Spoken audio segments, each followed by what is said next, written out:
Είναι τραγικό το ότι οι σταυροφόροι, οι οποίοι ξεκίνησαν με σκοπό να εξασφαλίσουν ελεύθερη πρόσβαση για τους Άγιους τόπους, στράφηκαν εναντίον των αδελφών τους.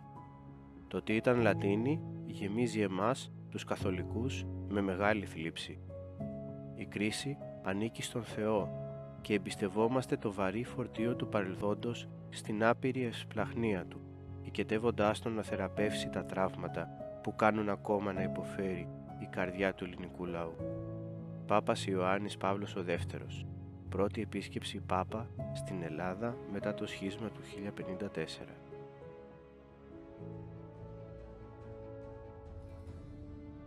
Κεφάλαιο 30. Μέρος 1. Η προδοσία των Λατίνων. Είδαμε στο προηγούμενο μάθημα πως με τις σταυροφορίες η Καθολική Δύση ίδρυσε κράτη στην Ανατολή. Οι σταυροφόροι όμως, αποξενωμένοι από πιθανούς συμμάχους και περικυκλωμένοι από εχθρούς, σταδιακά κατέρευσαν. Προς το τέλος του 12ου αιώνα είχαν ελάχιστη δύναμη και εδάφη. Στην προσπάθειά τους να ενισχύσουν τα κράτη αυτά, οι Πάπες κήρυξαν και άλλες σταυροφορίες. Η δεύτερη δεν κατάφερε να ενισχύσει τα κράτη αρκετά και λίγα χρόνια αργότερα σχεδόν κατακτήθηκαν. Η τρίτη σταυροφορία, η σταυροφορία των βασιλέων, δεν μπόρεσε να κερδίσει τους μουσουλμάνους. Επανέφερε όμως κάποια εδάφη. Εν τω μεταξύ, αυτός ο αιώνας στο Βυζάντιο χαρακτηρίστηκε από την δυναστεία των Κομνηνών. Σταδιακά, το κράτος επανέκτησε πολλές περιοχές στην Ανατολή, αναπτύχθηκε οικονομικά και σύναψε πολλές συμμαχίες. Η περίοδος αυτή ονομάστηκε Επαναφορά των Κομνηνών. Φαινόταν ότι οι Βυζαντινοί θα επέστρεφαν δυναμικά. Η επανάκτηση στην Ισπανία προχωρούσε και σταδιακά τα καθολικά βασίλεια νικούσαν τους Άραβες. Η άνοδος του Ερίκου του Δεύτερου ξεκίνησε τους Αγγλογαλλικούς πολέμους. Οι Σελτζούκοι αποδυναμώθηκαν και κερδισμένοι βρέθηκαν οι Γεωργιανοί, το Βυζάντιο και οι Άραβες της Αιγύπτου.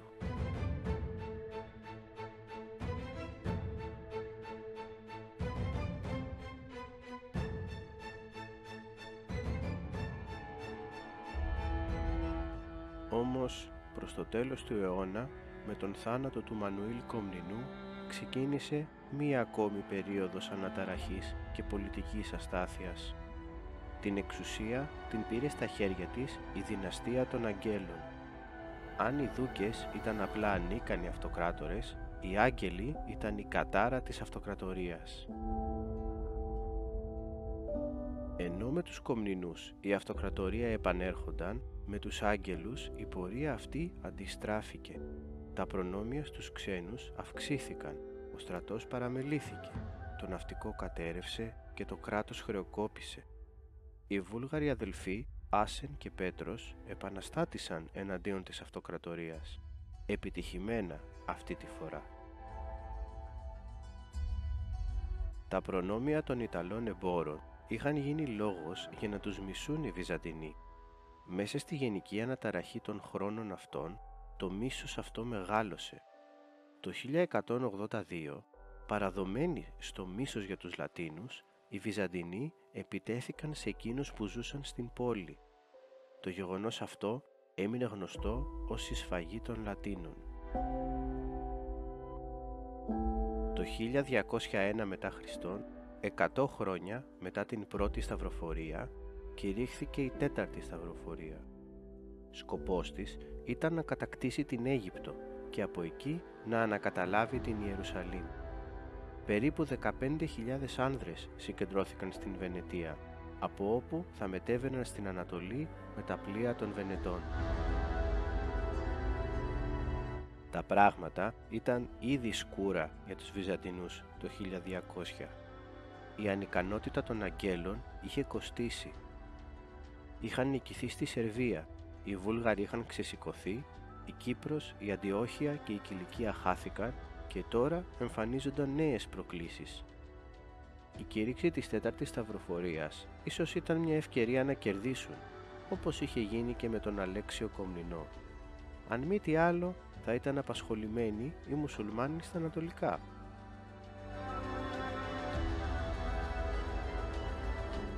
Η τέταρτη σταυροφορία όμως είχε μεγάλα οικονομικά προβλήματα. Αποκηρύχθηκε από τον Πάπα, διότι επιτέθηκε σε καθολικές πόλεις και κράτη μετά την κατάκτηση και τη λαιλάτιση της Ζάρας στην Ουγγαρία. Όμως η ηγεσία της σταυροφορίας και ο Ενρίκος Δάνδολος, ηγέτης της Βενετίας, δεν θα σταματούσαν εκεί. Τον χειμώνα του 1201, ένας εξόριστος πρίγκιπας, ο Αλέξιος IV Άγγελος, ζήτησε από τους σταυροφόρους να τον επαναφέρουν στην εξουσία με τη βία. Σε αντάλλαγμα, θα πλήρωνε τα χρέη τους, θα τους έδινε χρήματα, στρατό και υποστήριξη για τη σταυροφορία. Παραδομένοι από την απληστία τους, οι περισσότεροι δέχθηκαν. Και έτσι, το 1204, οι σταυροφόροι έφτασαν στην Κωνσταντινούπολη. Όταν ο Πάπας έμαθε τα σχέδιά τους, τους αποκήρυξε.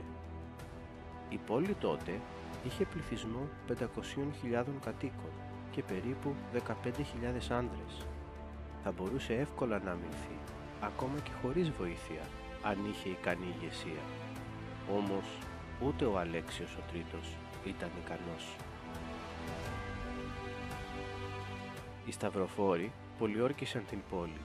Αρχικά δεν είχαν επιτυχία, όμως φοβούμενος ότι θα χάσει την πολιαρκία, ο Αλέξιος ο Τρίτος έφυγε από την πόλη μαζί με τους υποστηρικτές του και όλο το θησαυροφυλάκιο. Έτσι, όταν ο Αλέξιος ο Τέταρτος έγινε αυτοκράτορας, δεν μπορούσε να τηρήσει τις υποσχέσεις του στους σταυροφόρους. Απελπισμένος, ζήτησε να λιώσουν όλα τα θρησκευτικά κοιμήλια και τις εικόνες. Οι Βυζαντινοί, όταν κατάλαβαν ότι αυτό γινόταν για να πληρωθούν οι μισητοί Λατίνοι, εξεγέρθηκαν και τον σκότωσαν. Οι σταυροφόροι βρήκαν αφορμή και πολιόρκησαν δεύτερη φορά την πόλη. Με την φρουρά αποδυναμωμένη, χωρίς ηγεσία και τη μισή πόλη κατεστραμμένη από την εξέγερση και την πυρκαγιά που προέκυψε, οι σταυροφόροι κατάφεραν να κατακτήσουν την Κωνσταντινούπολη. Για 3 ημέρες κατέστρεφαν, σκότωναν και λαιλατούσαν χωρίς σταματημό. Δεν γλίτωσαν ούτε οι εκκλησίες. Η πόλη έγινε σκιά του εαυτού της.